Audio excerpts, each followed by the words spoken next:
Ini gimana ya? Secara sosial kan rumahnya ini bukan mereka yang bangun, kita yang bangun. Kalau kemudian dasar penentuan desil itu ditentukan oleh rumahnya dan dia keluar dari desil 5, itu bagaimana? Halo sahabat To The Point, selamat datang kembali. Hari ini kita akan berbicara tentang sesuatu yang membuat hati kita perih, yaitu tentang keadilan publik dan bagaimana sebuah kebijakan dirumuskan di atas meja kerja para pejabat. Pemerintah kita saat ini membagi masyarakat ke dalam 10 kelompok kesejahteraan yang kita kenal dengan istilah desil. Tujuannya mulia, memastikan agar bantuan sosial tepat sasaran. Tetapi apakah angka-angka di komputer itu benar-benar merekam jeritan asli di lapangan? Karena desilnya, Bu. Iya, tapi kemudian nanti kan tiap tahun itu petugas BPS turun. Ketika dia datang survei, dia lihat, oh rumahnya udah bagus, dia keluarkan mereka dari desil 4. Ketika dikeluarkan, maka semua bantuan bulanan dia pun ikutan hilang. Itu tidak menyelesaikan masalah, bikin masalah baru. Hasilnya dia bisa punya rumah seperti ini karena bantuan dari pemerintah. Jangan karena dia dapat rumah ini, kemudian dia keluar dari desilnya. Itu yang belum kita konsultasi. Iya, itu harus dipastikan. Sekarang ini banyak sekali masyarakat yang gelisah dan resah dengan munculnya peraturan baru tentang pembagian desil-desil itu. Di antara sebagian masyarakat, ada yang merasa masih berhak mendapatkan bantuan sosial, namun mereka tiba-tiba tercatat masuk ke dalam desil 6, 7, sampai 10 yang dianggap telah sejahtera dan tidak dapat lagi bantuan sosial. Padahal kehidupan mereka sangat susah. Penetapan terkait dengan desil-desil ini dari mana sih penetapannya? Diambil dari mana nih?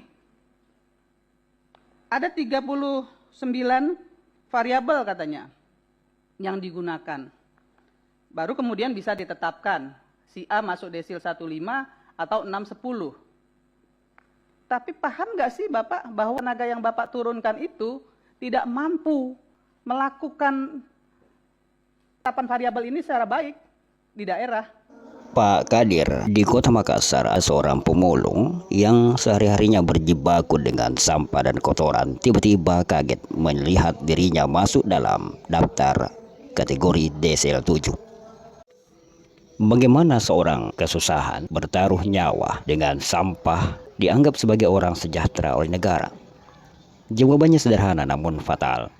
Sistem kita hanya melihat angka pendapatan kotor, tetapi buta terhadap beban hidup yang sebenarnya. Sistem tidak pernah mau menghitung apakah pendapatan yang pas-pasan itu harus menghidupi 7 kepala di dalam rumah. Apakah pendapatan itu sudah habis terpotong untuk cicilan, biaya obat orang tua yang sakit, atau biaya sekolah anak. Dan yang paling parah, sistem menganggap pendapatan seseorang pekerja harian atau pemulung itu tetap setiap bulan. Padahal besok pagi belum tentu mereka dapat uang sekecil apapun.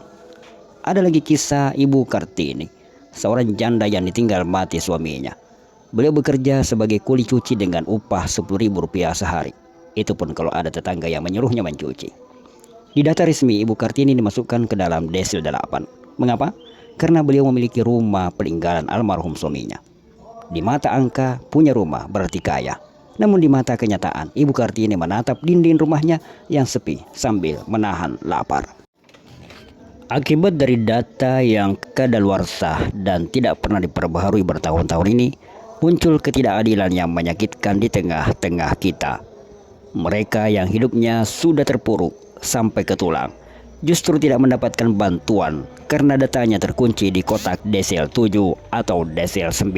Sebaliknya ada warga yang kehidupannya sudah membaik, tapi masih terus menerima kucuran bantuan karena data lamanya belum pernah disentuh oleh petugas. Dampaknya apa? Terjadi gesekan sosial di tingkat bawah. Rakyat mulai saling curiga dengan pengurus lingkungan. Pengurus RT dan RW dituduh nepotisme, dituduh hanya mendata keluarga dekatnya saja.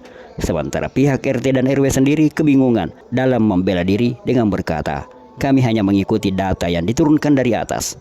Akhirnya bantuan yang seharusnya menjadi jembatan penolong justru berubah menjadi sumber pertengkaran antar warga. Itu yang mendata itu dari petugas atau pendamping PKH. Walaupun pendamping PKH itu enggak mencontohkan ini desil 5 bukan. Tapi dia hanya mensurvei, oh ada rumahnya gimana gitu ya. Terus ditanya pengeluarannya berapa. Nah, nanti semua data itu diserahkan ke pusat. Nah, dari pusat baru mengkategorisasi. Oh, dari semua data ini Ibu desilnya sekian. gitu. Kalau demikian, apakah kita harus membangun sistem baru yang rumit dan menghabiskan anggaran miliaran lagi? Tentu tidak perlu. Solusinya sebenarnya ada di depan mata kita.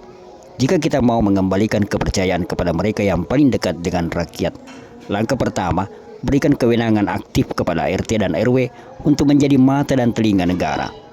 Mereka yang tinggal bersama warga, mereka tahu siapa yang hari ini jatuh miskin dan siapa yang usahanya sudah maju dan berkembang. Data harus diperbaharui secara berkala, karena kehidupan tidak pernah menunggu jadwal ketukan palu pembaruan data setahun sekali. Langkah kedua, Dinas Sosial dan Badan Pusat Statistik harus mandiri. Jangan hanya duduk di belakang meja menerima laporan. Turunlah ke lapangan, lihat dan verifikasi sendiri. Langkah ketiga, sandingkan kedua data tersebut. Jika data dinas dan laporan RT sama-sama menunjukkan seorang warga butuh bantuan, maka langsung eksekusi. Jika ada perbedaan, duduk bersama di ruang tamu warga tersebut untuk mencari kebenaran yang real.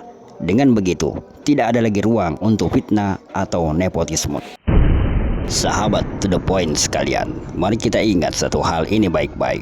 Angka di atas kertas tidak pernah kelaparan. Angka tidak pernah menggigil kedinginan di bawah hujan harian. Dan angka tidak pernah menahan sakit karena takut memikirkan biaya berobat. Kenyataan di dalam dapur warga jauh lebih penting daripada deretan angka-angka di dalam tabel komputer. Bagi sahabat-sahabat kami di luar sana, seperti Pak Kadir dan Ibu Kartini, di setiap hari memeras keringat, ditumpukan sampah demi menjaga kehormatan keluarga tanpa mau meminta-minta. Anda semua adalah jiwa-jiwa yang mulia dan terhormat. Aku bersyukur kau di sini. Bagaimana detail hitung-hitungan solusi kebijakan ini agar bantuan sosial sampai kepada yang membutuhkan dan tidak lagi salah sasaran? Saya sudah mengupas tuntas analisis serta skema lengkapnya dalam artikel terbaru di blog To The Point. Silakan langsung klik tautan artikelnya yang sudah saya sematkan di kolom komentar teratas atau di dalam deskripsi video ini. Mari kita suarakan keadilan ini bersama-sama. Sampai jumpa di artikel blog dan tetaplah berpihak pada kebenaran. Salam To The Point.